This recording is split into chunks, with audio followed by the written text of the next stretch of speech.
How to check shared location on iPhone. To get started, first of all go ahead and open up the Find My application on your phone.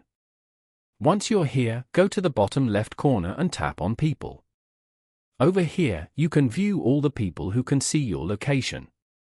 As you can see, it shows No Location Found below one of them.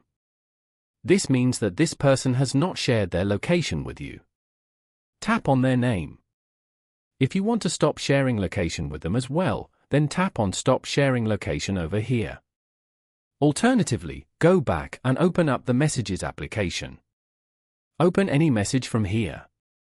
And then, tap on their name at the top.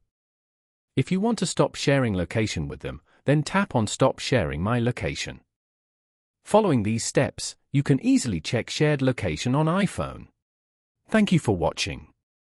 Please leave a like if this tutorial helped you, or leave a comment below if you have any questions related to the video.